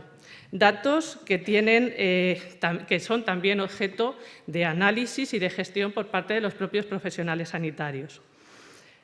Podríamos decir que en esta nueva realidad nuestros pacientes han desarrollado un nuevo apéndice, un órgano virtual o digital que les acompaña, que los define, que los identifica y que también es necesario que estén dentro de nuestros cuidados, que tenemos que aprender a cuidar. Y bueno, es que los profesionales necesitamos aprender a compatibilizar la tecnología con nuestra práctica clínica y con la legislación vigente. Y parece que no lo tenemos muy claro. Para muestra, bueno, pues este artículo en el que, tras la encuesta a unos especialistas, médicos especialistas, sale de resultado el uso de sus dispositivos móviles en la captación de imágenes y, además, en ese acto también el almacenaje de hasta incluso 200 fotos en sus teléfonos móviles. Pero este no es el único desafío. Tenemos también el de los accesos indebidos a la historia clínica. Todavía existe creencia de que el delito de la revelación de secretos solo se puede cometer cuando se cuenta o se comparte información. Nada más lejos de la realidad. Hoy en día la jurisprudencia del Tribunal Supremo ya ha dejado bastante claro que acceder a los datos sin justificación es suficiente para incurrir en este delito. Y además todo ello nos lleva a graves consecuencias, como muestra pues, esta noticia reciente de la semana pasada en la que se confirma la condena a inhabilitación para más de 6 años de una enfermera por el acceso indebido sin autorización a la historia clínica. Y bueno, los desafíos continúan.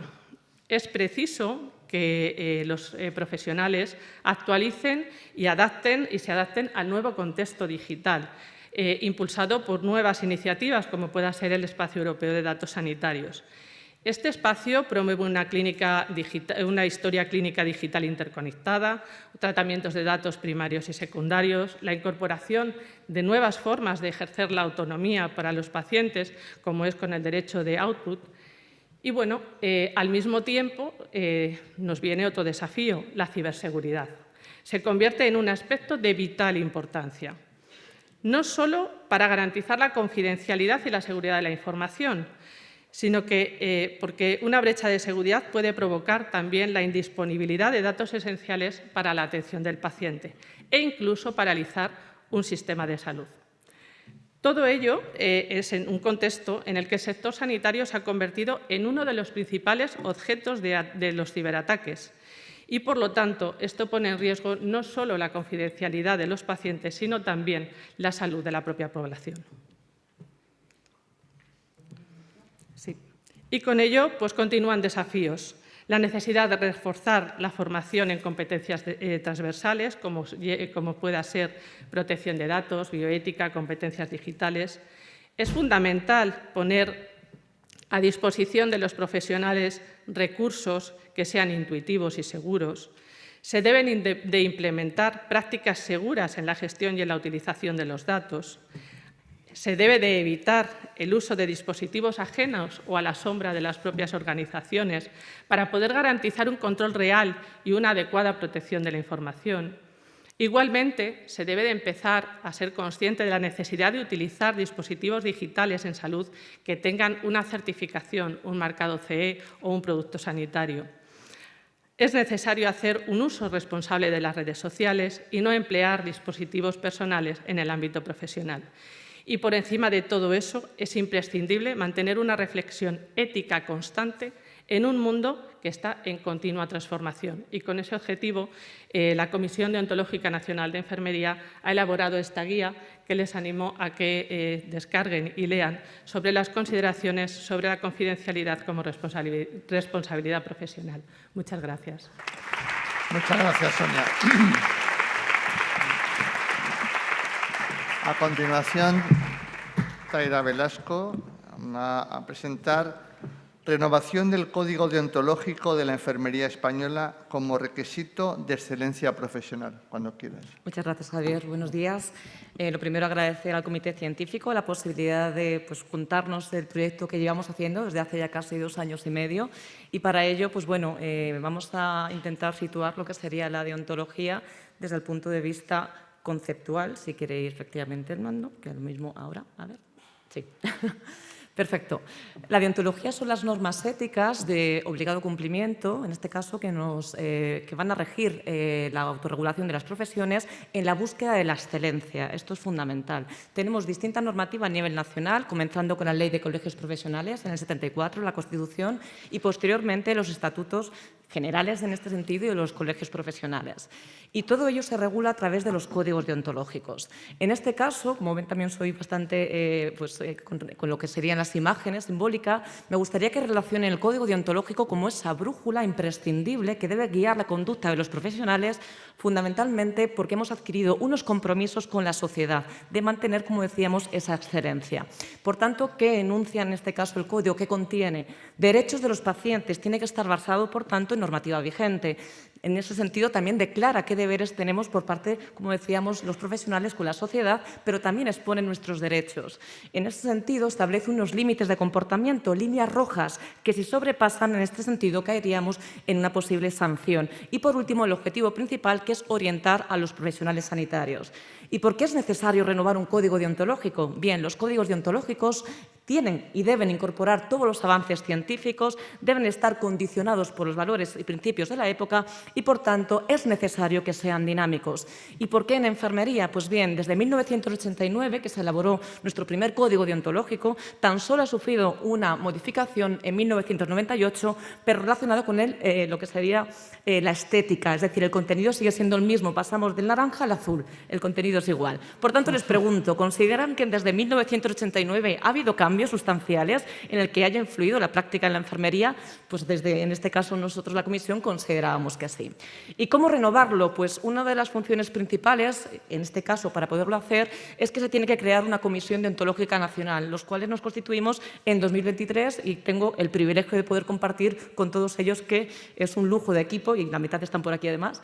En este caso, las funciones, como digo, fundamentalmente están relacionadas con que se pueda generar esa renovación. Y en ese caso, pues se estructuró en 5 fases de desarrollo. La primera fase fue una revisión exhaustiva a nivel tanto internacional como nacional de todos los códigos que teníamos éticos y deontológicos en enfermería, pero también en disciplinas afines, como en este caso tenemos medicina.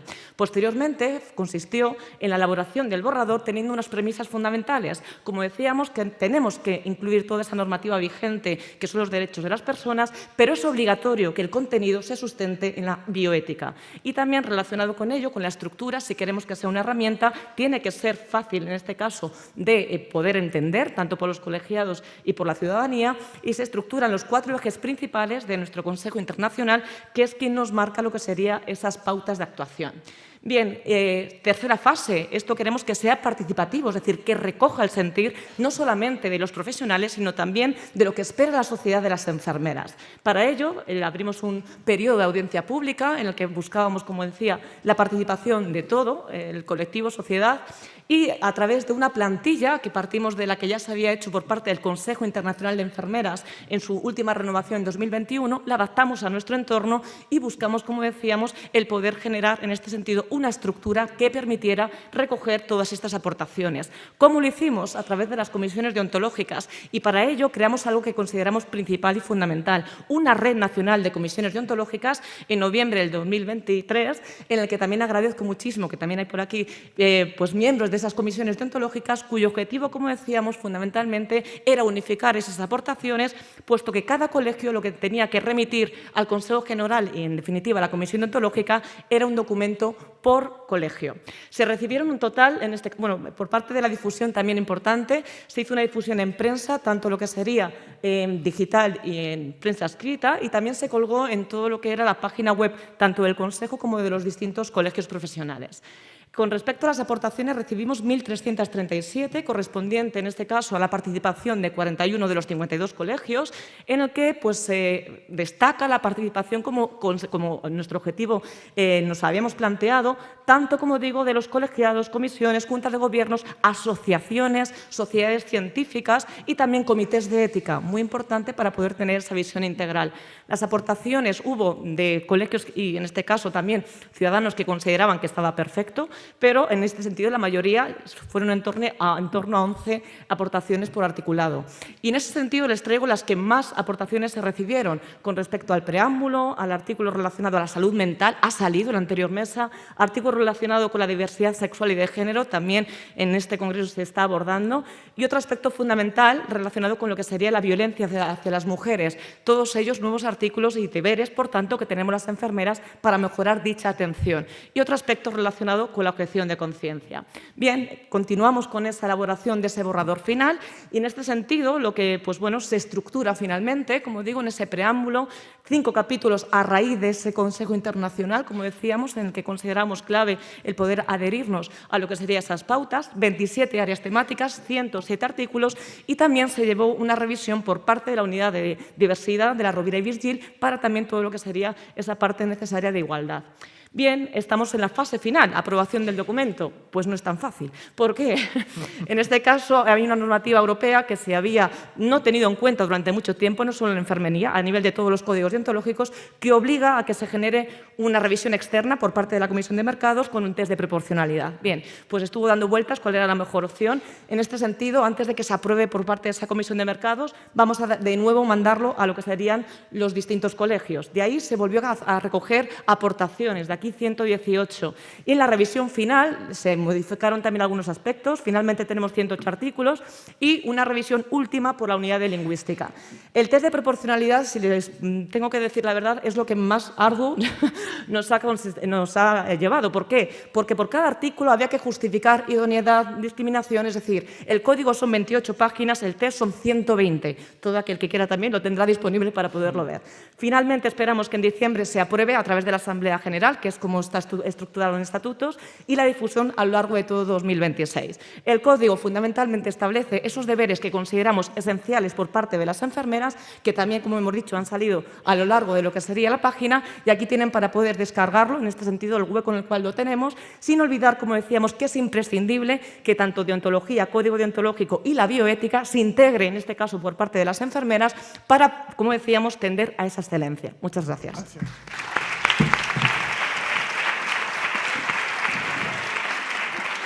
Gracias, Taira.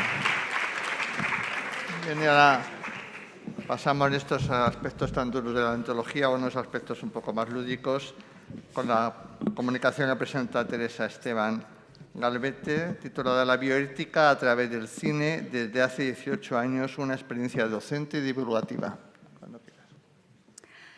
Bueno, buenas tardes, ya casi, aunque no hemos comido. Yo voy a dar las gracias, como mandan las normas de la buena educación, al Comité Científico por dejarnos compartir con vosotros este trabajo, y también daros las gracias a vosotros porque, dadas las horas, estáis aquí escuchándoos. Os voy a proponer que os empaticéis conmigo y pensar que os estoy contando un corto, ¿vale? O sea, vamos a hablar de cine, yo os voy a narrar un cuento. No os digo nada, no os descubro nada nuevo si os digo que la narrativa audiovisual constituye una buena manera para conocer y para difundir las situaciones que marcan el transcurso de las vidas de las personas y también de la propia sociedad. En numerosas ocasiones son reflejo, además, del sentir de esa sociedad, y otras veces influyen o inciden en ella misma. En bioética el cine nos sirve, además, como reflexión, pero también nos sirve como una herramienta facilitadora de educación. Y en nuestro entorno, las jornadas de bioética y cine acuden cada año desde el 2008. Nacen o surgen por la inquietud de profesionales vinculados con la bioética, de comités de ética asistencial, pero es a partir del 2015 cuando se hace responsable solamente de esta actividad el Comité de Ética Asistencial de la OSI Barrualde de Galdacano, que no es más que una organización integrada sanitaria de la comarca interior de Vizcaya, ¿vale?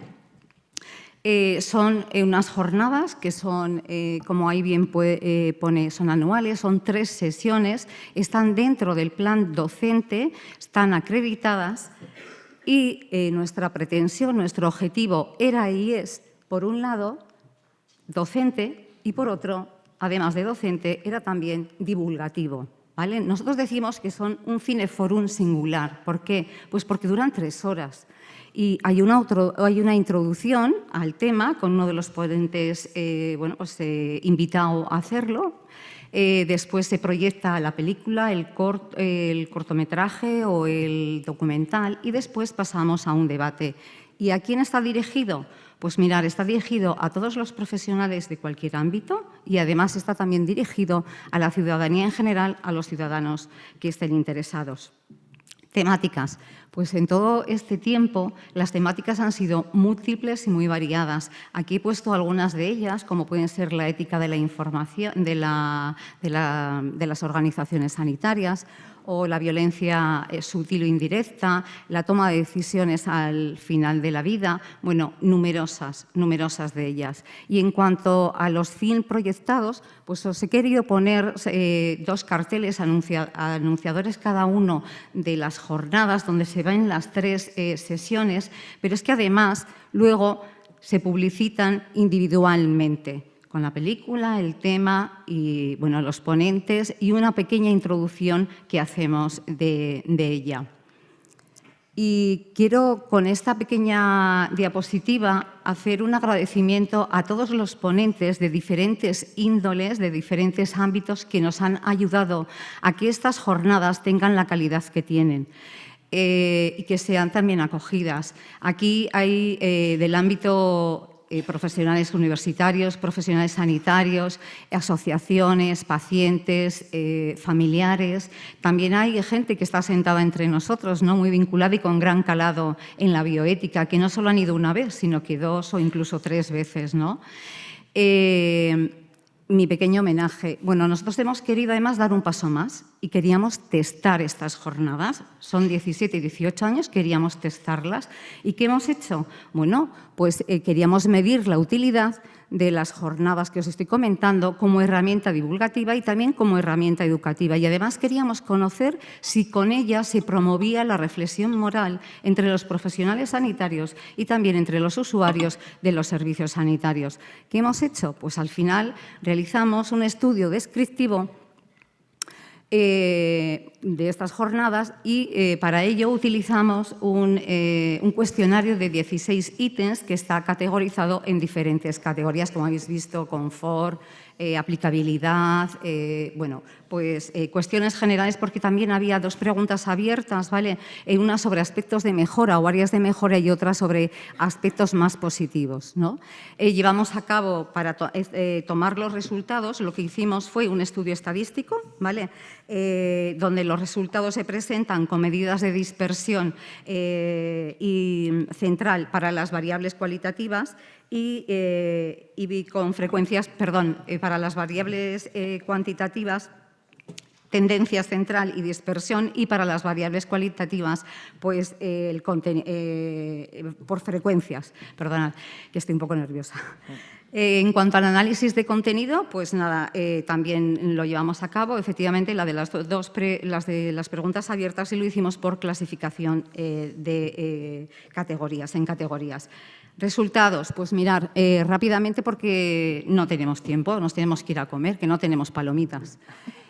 La tasa de respuesta, un 62%, ¿vale? La tasa de asistencia, de participación a estas jornadas, un 74%, con un rango entre un 30 y un 123, es decir, el número de asistentes en una sesión solo fueron 30 y en otras ha habido 123, ¿de acuerdo? La clasificación global de las jornadas, un 8,5 sobre 10. En cuanto a la aplicabilidad de las mismas, pues deciros que el 84%, entre el rango del 75 y el 93, casi con una desviación estándar del 0,53, pues nos dijeron que lo que habían aprendido era aplicable, ¿no?, a lo que estábamos dando, ¿no? En cuanto a la aplicabilidad en su profesión, pues el 80% nos dijo que era también aplicable a su profesión. Tratamos también de sacar cuál había sido la metodología, si la metodología había sido adecuada a los objetivos, y el 84% estimó que sí, que había sido adecuada. En cuanto a la exposición, pues nos dijeron el 85% que había sido una exposición clara. Y, por otro lado, otro 84% también nos dijo que habían cumplido los objetivos. En cuanto os he dicho que había habido 2 preguntas abiertas, la primera de ellas hubo 51 anotaciones categorizadas en 5 grupos. Termino ya. En cuanto a aspectos a mejorar, y aquí quiero decir que un 20% les dijo que no había nada o casi nada, y otro 20% eran referentes a temas para próximas sesiones. Y en cuanto a aspectos positivos, pues yo me quedo con el 16%, porque habíamos profundizado en bioética en ese tema en concreto. Bueno, el 92% nos decían que iban a recomendar, o que eran jornadas recomendables para otros compañeros o conocidos. Como conclusiones, bueno, pues podemos concluir que las jornadas de bioética y cine constituyen un buen formato para la participación activa de los asistentes, que además son una buena herramienta de aprendizaje que facilita la educación y además la difusión de los valores desde la bioética, tanto para los profesionales como, seguro, también para los ciudadanos. Y paso a los créditos, no os podéis ir sin ver los créditos, porque estas personas son los que ahora forman el Comité de Ética actual, pero hay otros que no están, pero que también han contribuido a estas jornadas. Y no quiero irme sin hacer una invitación extensible a las siguientes jornadas, que empiezan el martes y que van un poco al hilo con el tema de este congreso, porque nosotros las hemos titulado "Cuando la vida es cuidar". Nada más, muchas gracias. Muchas gracias, Teresa.